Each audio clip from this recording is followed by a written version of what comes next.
Bonjour, ici Claudine Chauveau-Tardif. Bienvenue aux Nouvelles locales. On commence avec les manchettes du côté de Lac-Beauport, où vous êtes nombreux à faire affaire avec un déneigeur privé pour l'entretien et le déneigement de votre entrée pendant l'hiver. La municipalité vous rappelle qu'il est de votre responsabilité de vous assurer que votre entrepreneur fasse le déneigement de façon adéquate. En ce début d'hiver, la municipalité désire vous faire part de certaines réglementations en référence à la disposition de la neige. Par exemple, le règlement numéro 612 qui mentionne qu'il est interdit de déposer la neige ou de la glace dans un rayon de 2,5 mètres autour ou près d'un poteau d'incendie. Pour vous renseigner à ce sujet, rendez-vous au www.lac-beauport.québec. La Ville de Sainte-Brigitte-de-Laval souhaite vous rappeler l'interdiction de stationner dans toutes les rues de la ville en tout temps du 1er novembre au 15 avril. Cette mesure vise à faciliter le déneigement des rues municipales par leur service des travaux publics, ainsi que le déneigement des entrées privées par les déneigeurs privés, et ce, tout en s'assurant que les véhicules d'urgence tels que les pompiers, les premiers répondants, les ambulances et la Sûreté du Québec pourront circuler librement en tout temps sur le territoire de la Ville. La Ville de Sainte-Brigitte-de-Laval comprend que cela peut entraîner des inconvénients pour certains résidents. C'est pourquoi elle met à leur disposition 6 espaces municipaux de stationnement d'appoint. Vous pouvez utiliser ces espaces pour une durée maximale de 24 heures d'affilée lors de chaque utilisation. Vous trouverez les adresses et les cartes de ces espaces au www.sbdl.net.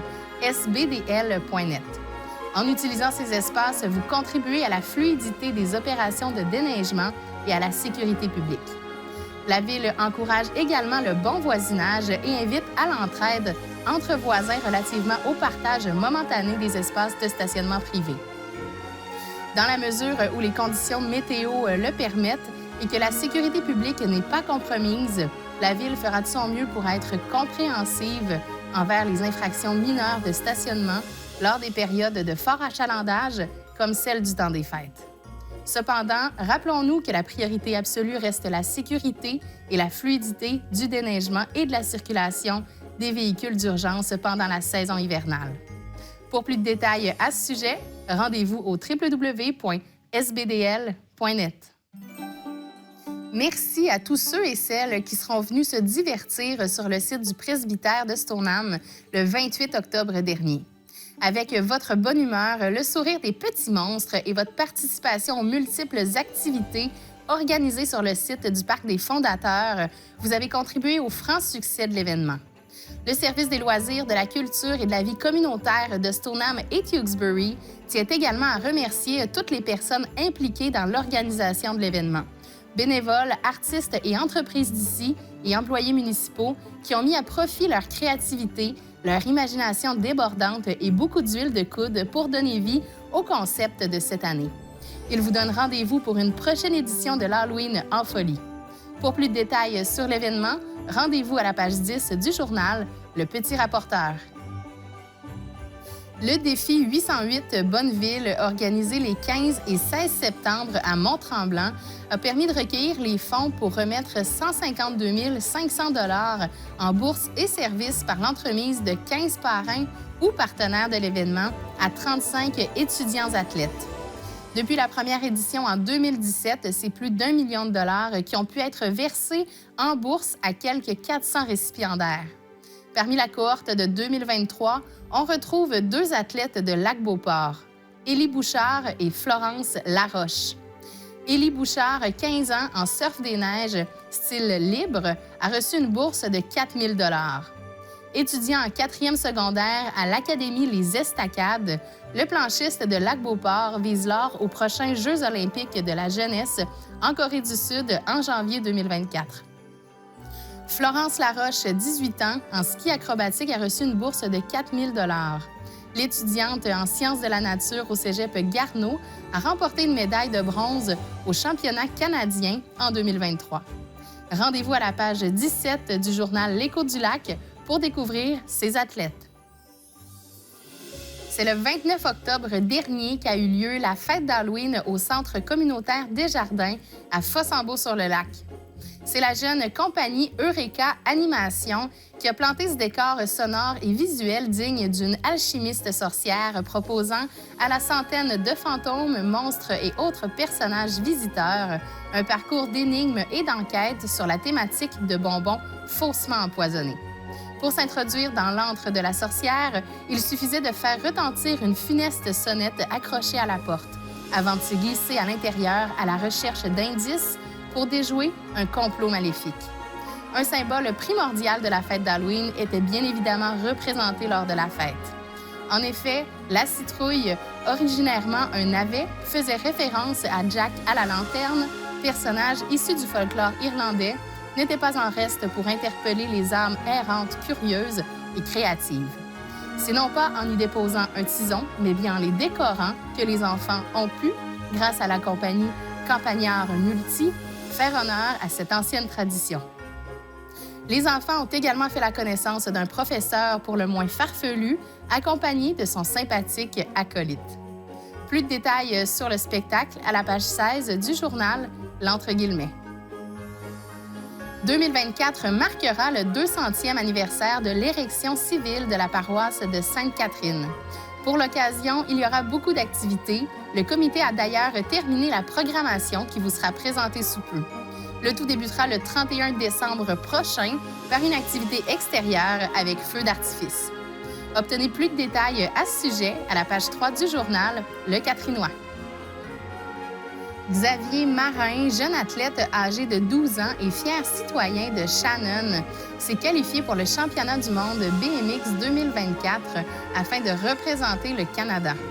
Un événement d'envergure qui aura lieu à Rock Hill, en Caroline du Sud, aux États-Unis. Il a réussi un classement parfait à la Coupe du Québec 2023 chez les 11-12 experts. Il a également terminé au premier rang pour rafler le titre de champion québécois à Crabtree. Il en va de même pour le titre de vice-champion canadien chez les 12 ans lors du championnat canadien 2023.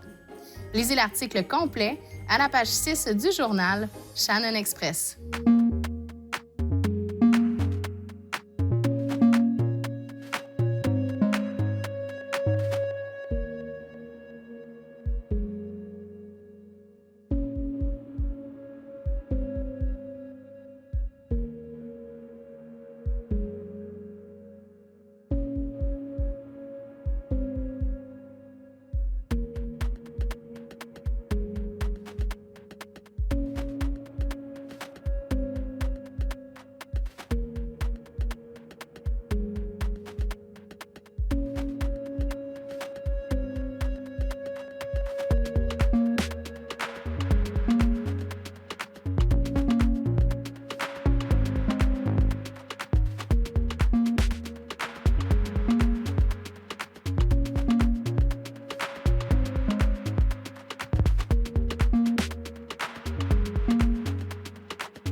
C'est via une vidéo sur la page Facebook que le préfet de la MRC de la Jacques-Cartier, M. Sébastien Couture, a annoncé les lauréats de la 23e édition du concours La carte de Noël régionale.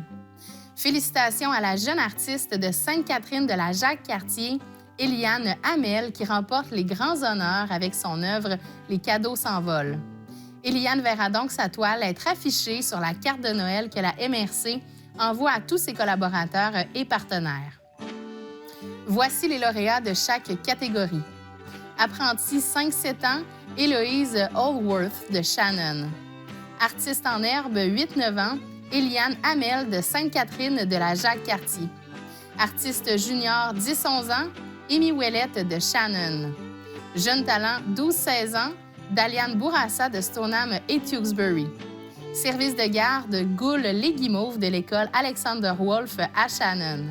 Artiste de loisirs Léonie Bourassa de Stoneham et Tewksbury. Artiste initié Suzanne Lemieux de Stoneham et Tewksbury.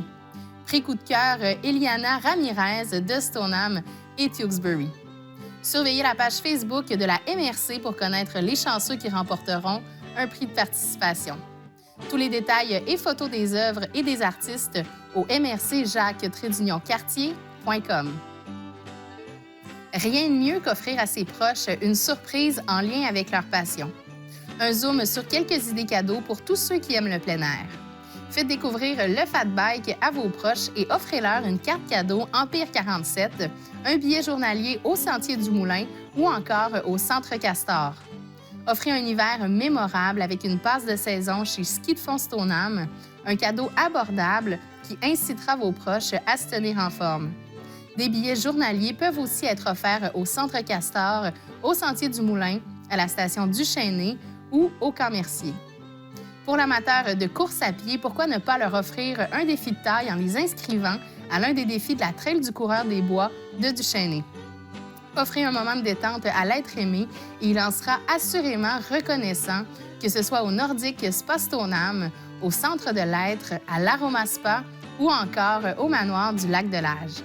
La Souche offre aussi une collection de bières de tout genre, parfaite pour agrémenter le réveillon ou pour un cadeau d'hôte. Encore plus d'idées cadeaux au www.jacques-cartier.com.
Voici 3 annonces du babillard de ccap.tv soigneusement sélectionnées. Tout d'abord, du 1er au 24 décembre, profitez d'un rabais différent chaque jour d'ici Noël chez Origine en vrac. C'est leur calendrier de l'Avent. Consultez leurs réseaux sociaux chaque jour pour connaître les rabais du lendemain. Une belle opportunité de découvrir de nouveaux produits et de dénicher des cadeaux de Noël sans vous ruiner. Vous êtes intéressé à partager vos lectures? Joignez-vous au club de lecture pour adultes. Les rencontres ont lieu tous les derniers vendredis du mois, de 10h à 11h30, à la bibliothèque Anne Hébert. Bienvenue à tous. Et finalement, le grand lancement des festivités du 200e anniversaire de Sainte-Catherine de la Jacques-Cartier. Célébrez la nouvelle année au parc de glisse du Grand Héron, situé au 4 rue Louis-Joliette. Ambiance festive, animation avec DJ Who's, feux d'artifice, musique traditionnelle du jour de l'an. Informations au www.villescjc.com. C'est ce qui conclut les nouvelles locales du 11 décembre. À la semaine prochaine.